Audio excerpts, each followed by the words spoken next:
Students, in this video I am going to cover chapter 2, the address of class 11 from the book Snapshot, and the author is Margot Minko. So notes question answer textual question answer cover करेंगे। Start करते हैं। ये एक छोटी सी story है एक ऐसी बेटी के बारे में जो अपनी मम्मी का सामान ढूंढने जा रही है एक युद्ध के पश्चात। और ये जो युद्ध हो रहा है ये हॉलैंड में हुआ था। और जब उसको अपनी माँ का पूरा सामान मिलता है मिसेस डॉर्लिंग के घर पे, जो कि 46 मार्कोनी स्ट्रीट पे है, तो वो देखती है कि जो उसका माँ का सामान है वो बहुत गलत तरीके से अरेंज कर रखा है। और उसको बहुत दुख भी होता है क्योंकि अब उसकी माँ की मृत्यु हो चुकी है। तो जो रियल ओनर है और इन सब सामानों का, अब वो इस दुनिया में जीवित नहीं है और ये सब सामान उसको उसकी माँ की याद दिलाते हैं। तो वो फिर एक निर्णय लेती है कि अब उसको ये जगह भूल जाना चाहिए, उसको ये एड्रेस भूल जाना चाहिए और वो सब सामान वहाँ पे छोड़कर आगे चली जाती हैं और जीवन में वो आगे बढ़ती हैं। वो एक छोटे से रेंटेड रूम में रहती थी, रूम भी बहुत छोटा था और ये सामान उसको अपनी मृतक माँ की याद भी दिलाता था। तो इसलिए बाद में वो निर्णय लेती है कि इन सब सामान को उसको छोड़ देना चाहिए और इस एड्रेस को भी उसको भूल जाना चाहिए। सो बच्चों, हम स्टार्ट करते हैं नोट से। इस स्टोरी में आई कौन है? आई जो है इसमें डॉटर है जो अपनी मम्मी की बिलोंगिंग्स को ढूंढने जा रही हैं। I is the daughter who wants to find her belongings after the war ended. जो वुमेन है वो कैसे बिहेव करती हैं जब नरेटर, जो ये डॉटर है, जब ये इस घर को ढूंढ लेती है तो वो जो घर की मालकिन है या मिसेस डॉर्लिंग है वो कैसे बिहेव करती है। The women open the door a little and looked at the narrator searchingly but could not recognise her. तो वो जो औरत है वो दरवाज़ा खोलती है थोड़ा सा और नरेटर को देखती हैं, लेकिन ऐसा दिखावा कर रही है कि वो इसको नहीं पहचान रही हैं। जो नरेटर है उसको कैसा लगता है, उसको ऐसा क्यों लगता है कि वो सही एड्रेस पर आ रखी है। नरेटर ने देखा कि इस औरत ने उसकी माँ की स्वेटर पहनी हुई है जो हरे रंग की थी और वो इतना ज़्यादा पुराना हो गया था कि उसके बटन जो हैं वो भी डल हो चुके थे। इसलिए उसको यकीन हो गया कि वो बिल्कुल सही पते पे आई हैं क्योंकि इस औरत ने उसकी माँ की हरे रंग की कार्डिगन पहना हुआ था। The narrator saw the woman wearing her mother's green knitted cardigan. Which had pale wooden buttons. Thus she was confirmed that this was correct address. अब जो ये औरत है, जब इसको लगा कि इस स्ट्रेंजर ने इसने पहचान लिया है नरेटर को, तो उसने क्या किया? In the beginning she asked the narrator if the narrator had come back. Later she refused to have the narrator. शुरुआत में जब उसको लगा कि नरेटर उसको पहचान चुकी हैं तो मिसेस डॉर्लिंग ने सवाल पूछा कि अरे तुम वापस आ गए, और बाद में उसने मना कर दिया कि वो अपने घर में अभी उसको एंटर नहीं कर सकती, अपने घर में वो आने की इजाज़त नहीं देती। Where did the woman live? कहाँ रहती थी ये वुमेन? तो ये जो वुमेन है इसका नाम है मिस डॉर्लिंग। ये रहती है हाउस नंबर 46 मार्कोनी स्ट्रीट में। ये जो मिसेस डॉर्लिंग है इसने नरेटर की मदर का या नरेटर का पूरा सामान अपने घर में क्यों रखा है? और ये जो समय था ये वॉर टाइम था हॉलैंड में और सिचुएशन बहुत ख़राब हो चुकी थी। तो उस समय जो ये लोग थे इनको कभी भी इनकी मृत्यु हो सकती थी, इनका कत्ल किया जा सकता था, तो इनका सामान बर्बाद हो जाता। इसीलिए डॉर्लिंग ने उनको सजेस्ट किया कि वो उनका सामान की देखभाल करेगी और बहुत सुरक्षित रखेगी। It was war time in Holland. If the situation worsened, narrator's mother could lose all her belongings. So Darling suggested her that she would keep all her belongings safe at her home at Marconi Street. So Darling ने narrator को बोला कि उसके सामान को बहुत अच्छे ढंग से रखेगी अपने घर में, जो कि 46 हाउस नंबर है मार्कोनी स्ट्रीट में। Why did narrator's mother look at her reprovingly? तो रिप्रूविंगली का मतलब होता है निंदा से। Narrator was not convinced that her mother allowed Mrs Darling to take all their position, so she looked reprovingly at her daughter. अब जो नरेटर है उसको ये बात सही नहीं लग रही कि उसकी मम्मी ने डॉर्लिंग को पूरा सामान ले जाने की इजाज़त क्यों दी है। तो यही देखकर जो नरेटर की मम्मी है वो उसको निंदा से देख रही है। तो नरेटर की मदर अपनी बेटी को निंदा के साथ देख रही हैं क्योंकि उसने इतने प्यार से बोला डॉर्लिंग ने, तो नरेटर की मदर उसको मना नहीं कर पाई कि तुम मेरा सामान मत लेके जाओ, क्योंकि उसने इतने प्यार से बोला कि मैं आपके सामान की देखभाल करूंगी। Why did narrator waited for a long time to her back her possession from Mrs. Darling, to take back her possession Mrs. Darling? Narrator ने बहुत समय क्यों इंतज़ार किया अपना सामान मिसेस डॉर्लिंग से लेने के लिए? She had no interest in those belongings and was also afraid of those things that would remind her about pastful beautiful memories of her mother that no longer existed. शुरू में जो narrator है उसको कोई इंटरेस्ट नहीं था अपनी माँ के सामान में, और उसको ये डर भी था कि अगर वो सामान को देखेगी तो उसको अपनी माँ की याद आएगी और अपने अच्छे पलों के याद आएंगे, और अब उसकी माँ भी नहीं है, उसके अच्छा जीवन समाप्त हो चुका है। यही सब बातें उसको दुखी कर रही थी, और इसीलिए वो शुरुआत में कोई जल्दबाजी उसने नहीं की अपनी मम्मी का सामान ढूंढने के लिए। Why was the narrator curious about those things later, और बाद में जो नरेटर है वो अपनी माँ का सामान ढूंढने के लिए उत्सुक क्यों हुई। धीरे धीरे जो स्थिति थी, वॉर के बाद जो स्थिति थी वो सामान्य हो गई, वातावरण में शांति थी और सुरक्षा भी था। अब इसीलिए धीरे धीरे उसको उत्सुकता हुई कि वो अपनी मम्मी का सामान ढूंढे और अपने पास उसको प्यार से हिफाजत से रखे। Who was at home when narrator went there second time, जब दूसरी बार नरेटर वहाँ पे गई तो उसने घर में किसको पाया। नरेटर जब वहाँ पे दूसरी बार गई तो उसको मिसेस डार्लिंग की बेटी जो कि 15 साल की है वो घर पे मिली। How did the narrator feel when she found herself midst of her mother's position, जब उसने अपने आप को अपनी मम्मी के सामान के बीच में पाया तो उसको कैसा महसूस हुआ।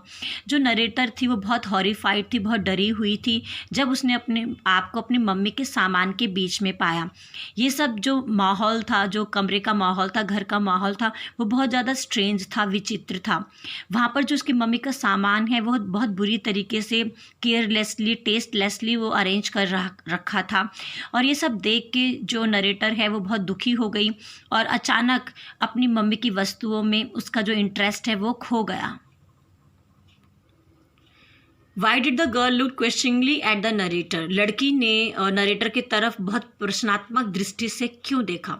The narrator found the burn mark on the table cloth when the girl notice this she was surprised and looked questioningly at the narrator, जब नरेटर ने वो टेबल क्लॉथ के ऊपर वो जला हुआ निशान देखा उसने, तो ये सब उस लड़की ने देखा जो मिसेस डार्लिंग की बेटी थी, और वो ये देख के बहुत हैरान थी कि इसको कैसे पता चला कि ये टेबल क्लॉथ जो है ये एक कोने से जला हुआ है। इसीलिए वो मिसेस एस की डॉटर को प्रश्नात्मक दृष्टि से देख रही थी, क्वेश्चनिंगली देख रही थी। When narrator mother told her to polish the silver she was surprised by, जब नरेटर ने अपनी बेटी को कहा कि वो जो यूटेंसिल्स हैं उनको पॉलिश करे तो वो हैरान क्यों थी, नरेटर हैरान क्यों हुई। एक दिन की बात है, नरेटर की तबीयत ख़राब हो गई, उसको घर में रहना पड़ा। उसकी मदर ने उसको कहा कि जो यूटेंसिल्स हैं, जो कटलरी हैं, सिल्वर कटलरी को पॉलिश करो। नरेटर ने अपनी मम्मी से पूछा कौन से सिल्वर की आप बात कर रहे हो।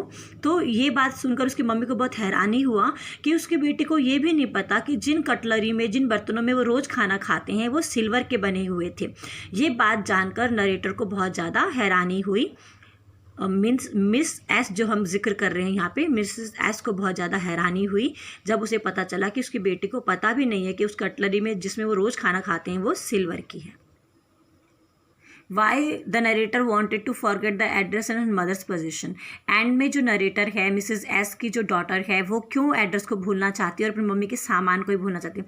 जो नरेटर है वो चाहती है कि इस एड्रेस को वो भूल जाए। इसके 3 कारण हैं बच्चों। फर्स्ट है कि जो ऑब्जेक्ट्स हैं वो उसकी मम्मी की यादों से जुड़े हुए हैं, और उन बर्तनों में जो उसको चाय दी जा रही है, जो सर्विंग की जा रही है, वो बहुत ज़्यादा टेस्टलेस तरीके से हो रहा है, ये बात भी उसको बुरा लग रहा है। सेकेंडली, ये जो ऑब्जेक्ट्स हैं ये उसकी मदर की यादों से जुड़ी हुई हैं, लेकिन अब जो ये सामान है ये एक ऐसे स्ट्रेंज माहौल में है और बहुत ही बुरी तरीके से अरेंज हैं। थर्ड है कि उसका छोटा सा कमरा है और उस कमरे में इतना सामान भी नहीं है कि ये सब कटलरी वहाँ पे फिट हो। तो ये 3 कारण हैं। पहला कि ये सब ऑब्जेक्ट्स उसको उसकी माँ की याद दिलाएंगे और उसकी माँ की मृत्यु हो चुकी है तो उसको बुरा लगेगा। सेकेंडली, अब जिस तरीके से इस सामान को यहाँ पे रखा गया है, अब इसका इंटरेस्ट इसमें ख़त्म हो चुका है। थर्ड, उसका खुद का जो कमरा है, रेंटेड रूम है, वो बहुत छोटा है। सो स्टूडेंट्स, ये हमारे टेक्सचुअल क्वेश्चन आंसर बुक के अंदर से थे। अब हम करेंगे बुक में जो टेक्सचुअल क्वेश्चन आंसर हैं एंड में उनको। सो फर्स्ट क्वेश्चन है आपका किसने कहा कि तुम वापस आ चुकी हो, और इस क्वेश्चन से हमें क्या पता चलता है। ये जो शब्द थे मिसेस डार्लिंग के थे। इससे पता चलता है कि उसने ये उम्मीद नहीं की थी कि नरेटर वापस आ जाएगी, और उसने ऐसे मान के रखा था कि वॉर के समय में सबकी मृत्यु हो जाती है तो ये लोग भी मर जाएंगे। इससे हम इस निष्कर्ष पर पहुंचते हैं कि काफ़ी सारे लोग युद्ध के समय में जान गंवाते हैं, अपने सामान से भी हाथ धो बैठते हैं। जो ये नरेटर है ये इसी एरिया में रहती थी, और मिसेस डार्लिंग इसके पास आई और इसका सामान सुरक्षित रखने का उसने वादा किया। और अब जो नरेटर है वो वॉर ख़त्म हो चुका है और वो वापस अपनी मम्मी का सामान लेने आई है। ये बात देखकर मिसेस डार्लिंग बहुत ज़्यादा हैरान होती हैं, क्योंकि इसने उसकी उम्मीद नहीं की थी, इसीलिए वो ये सवाल पूछती हैं।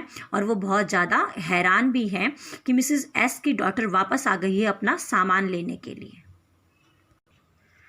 नेक्स्ट क्वेश्चन है कि ये जो स्टोरी है ये प्री वॉर और पोस्ट वॉर टाइम के ऊपर डिपेंड हो रखी हैं, और क्या मुश्किलें रही होंगी जो मिसेस एस ने और उसकी बेटी ने परेशानी सही होगी वो हमें बताना है। सर्टेनली हकीकत में जो ये स्टोरी है ये 2 भागों में डिवाइड है, प्री वॉर और पोस्ट वॉर टाइम के ऊपर। जो नरेटर है उसने काफ़ी सारी मुश्किलों का, हार्डशिप्स का सामना किया होगा इस युद्ध के दौरान, क्योंकि वो एक बहुत अच्छी रिच फैमिली से बिलोंग करती थी। उसकी लाइफ बहुत लग्जीरियस थी, और उसके बाद वॉर हो गया, युद्ध हो गया, और युद्ध के वजह से उसका सब कुछ समाप्त हो गया। उसकी मदर की डेथ हो गई, उसके घर उसके जो पोजीशंस हैं वो भी मिसेस डार्लिंग ले जा चुकी थी, और मिसेस डार्लिंग पूरा पोजीशंस ले जा चुकी है, सामान ले जा चुकी है, ये वादा करके कि वो बहुत सुरक्षित रखेगी। अब जो नरेटर है वो एक छोटे से कमरे में रहती है जो कि रेंटेड रूम है। वहाँ पर इसके पास थोड़े से ही लिमिटेड रिसोर्सेज हैं, और ये जो रेंटेड रूम है इसका फर्नीचर भी बहुत अच्छा नहीं है, यहाँ पे कटलरी भी बहुत ज़्यादा कम है। अब इसे ये पता चलता है कि ये लिमिटेड रिसोर्सेज में रह रही है, लिमिटेड फैसिलिटीज़ में रह रही हैं। जो वॉर के शुरुआत का जो समय था, वॉर से पहले का जो समय था, वो जो इसकी ज़िंदगी थी वो लग्जीरियस थी, कंफर्टेबल थी, अपनी मम्मी के साथ इसके बिताए हुए पल थे। लेकिन वॉर के बाद अब इसकी माता की मृत्यु हो चुकी है, ये बहुत सैड है, और इसका जीवन में कोई लग्जरी नहीं है, कोई कंफर्ट नहीं है। ये एक छोटे से रेंटेड रूम में रहती हैं, तो ये पूरी मुसीबतें इसने इन वॉर के दौरान सही हैं। सेकंड क्वेश्चन है स्टूडेंट्स कि नरेटर जो है स्टोरी का वो एड्रेस को क्यों भूलना चाहता है। First of all the narrator, सबसे पहले जो नरेटर है वो अपनी मम्मी का सामान ढूंढने जाती है और उसको लेना चाहती है, संभालना चाहती है, लेकिन वो बहुत ज़्यादा हैरान होती है अपनी मम्मी का सामान वो देखती है जब ऐसे एक विचित्र माहौल में है, मिसेस डार्लिंग के घर में है, और बहुत केयरलेसली और बहुत टेस्टलेसली उसने उस सामान को अरेंज किया है। तो अचानक उस सामान में उसका इंटरेस्ट समाप्त हो जाता है।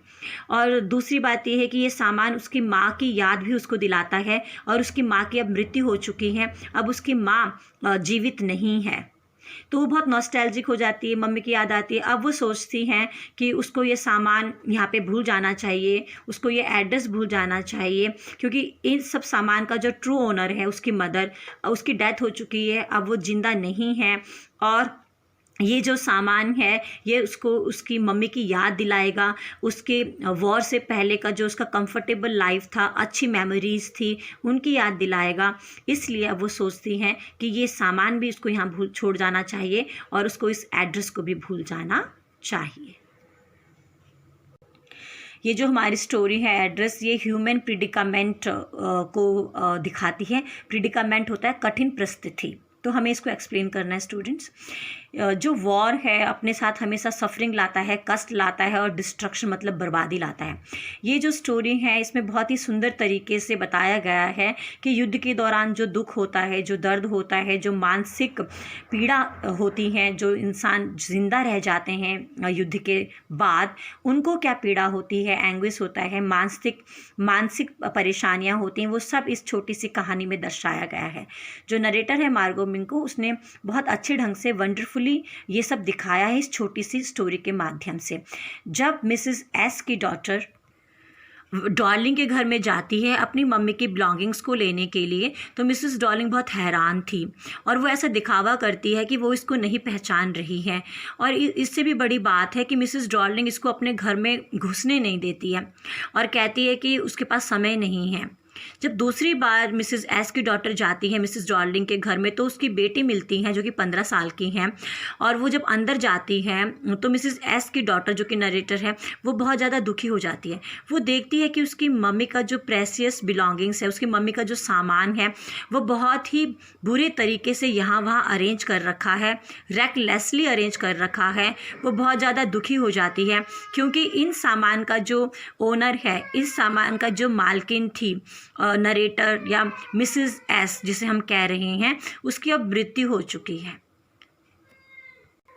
तो अब नरेटर है जो मिसेस एस की डॉर्लिंग है, मिसेस एस की जो डॉटर है, वो निर्णय लेती, डिसाइड करती है कि इन सब सामान को यहीं पर छोड़ जाएगी और इस एड्रेस को भी भूल जाएगी और ज़िंदगी में आगे बढ़ेगी। तो इसी प्रकार हमें पता चलता है कि जो ये कहानी है ये दिखाती है कि जो युद्ध होता है ये अमानवीय व्यवहार लोगों के अंदर लेके आता है, और जो लोग होते हैं उनके अंदर से जो प्यार है, जो देखभाल है, जो दया है, ये सब समाप्त हो जाता है। और युद्ध के दौरान जो लोग हैं वो बहुत ज़्यादा निर्दयी बन जाते हैं और बहुत ज़्यादा स्वार्थी बन जाते हैं, जैसे कि मिसेस डॉर्लिंग बन गई थी। उसने मिसेस एस की डॉटर को प्यार भी नहीं किया, उसको अपने घर के अंदर भी नहीं आने दिया, और वो इतनी लालची बन गई थी कि उसको लगा कि अगर ये अंदर आएगी तो उसका पूरा सामान लेके चली जाएगी। सो आई होप ये जो मैंने मेहनत की आप लोगों के लिए, आप लोगों को समझ में आया होगा। Thank you.